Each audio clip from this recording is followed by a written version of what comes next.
Il n'est pas bien centré, là. Je vais juste appeler Jim, parce que j'avais dit que je l'appelais. Ouais, bah, fais encore un ou deux couples, elle va te casse pas la tête. Descends? Ouais, vas-y.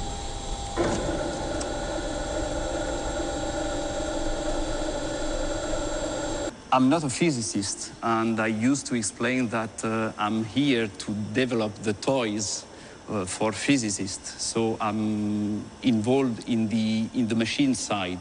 So there is several people at CERN deciding what has to be done for the physics, and then we are in charge to develop the tools in order to allow these people to make the research.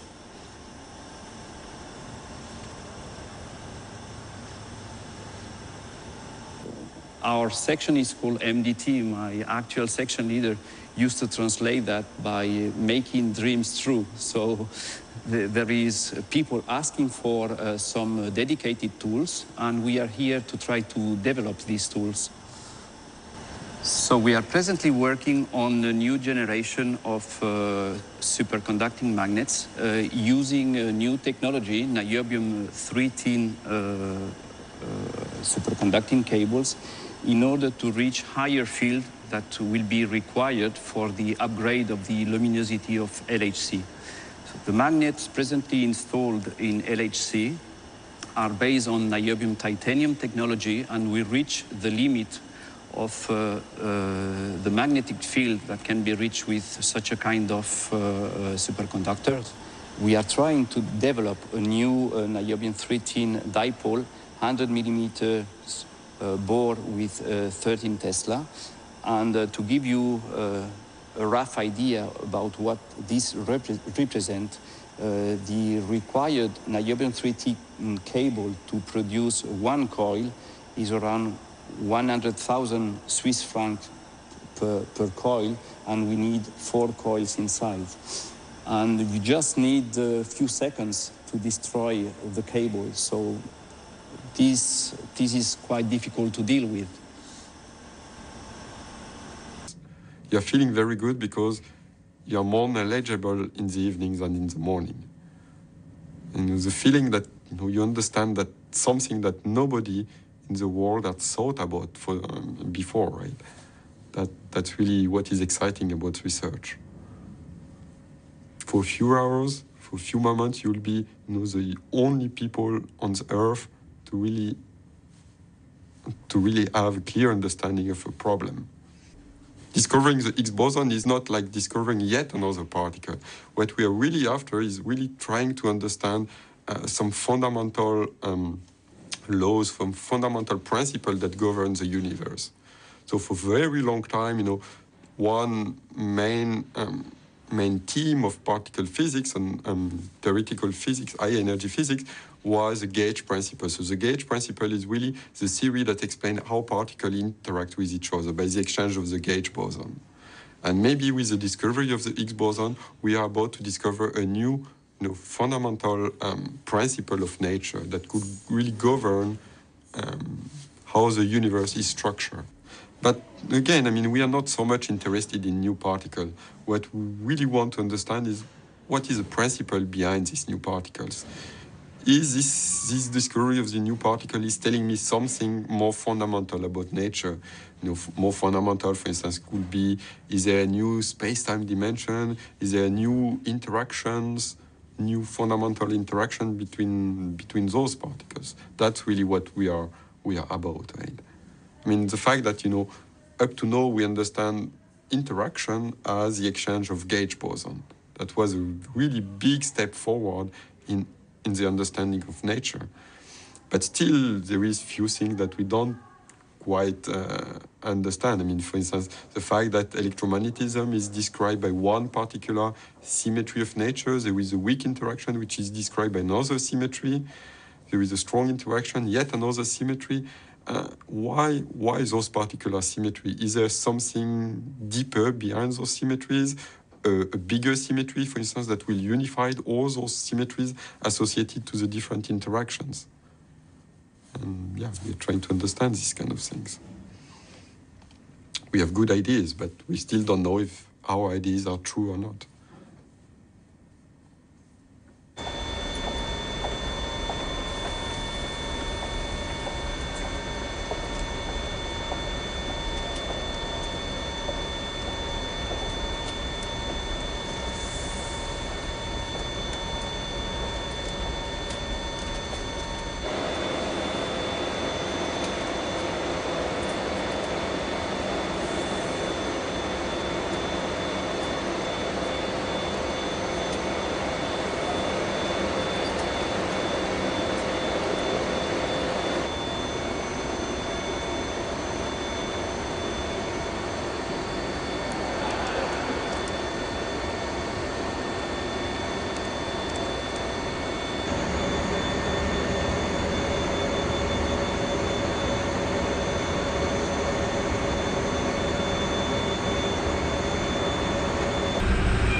Well, my family is completely here because I have to say my husband is working at CERN.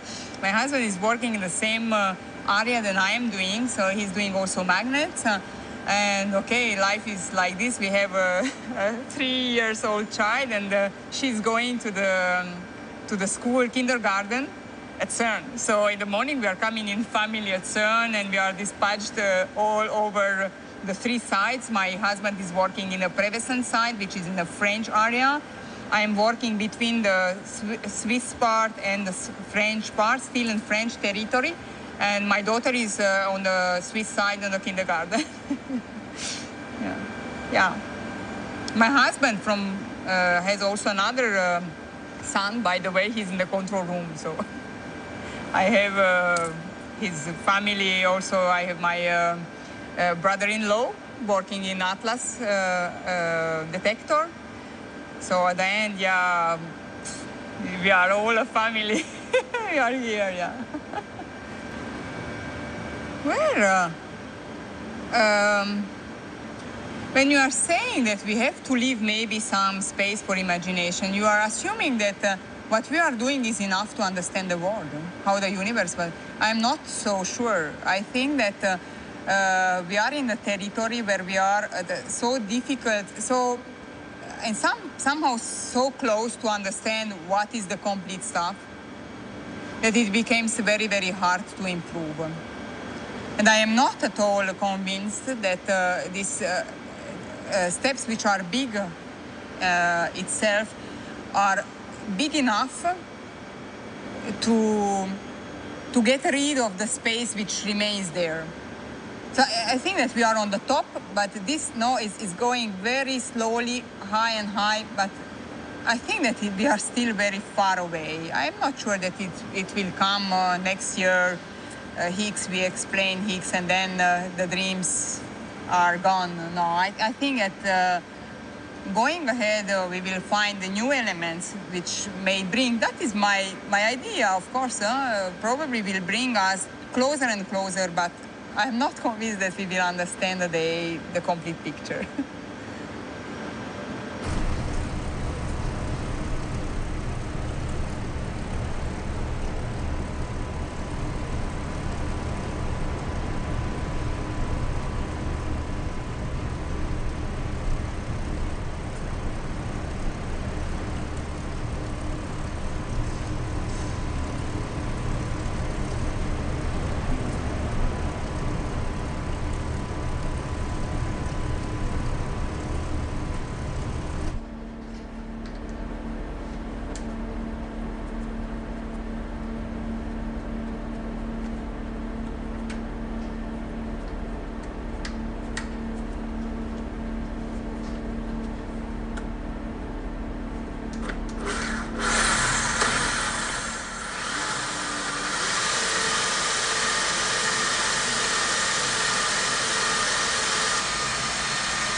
You might know there is a principle which is called the anthropic principle, and say the whole nature, laws of nature, has been designed only to make it possible that man can exist.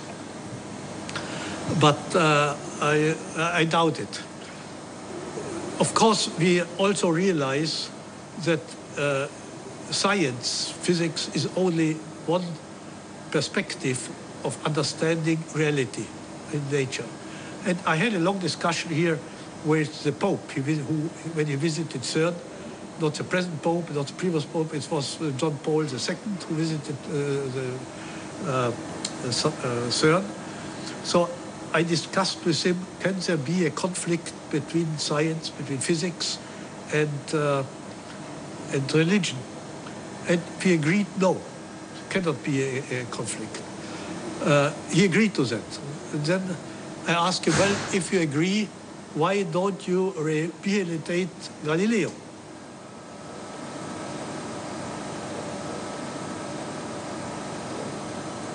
And I said, look, if you have a plate, an eating plate, you're looking at it from top, you would say that's a circle. If you look at it from the side, you say that's not a circle, that's a line.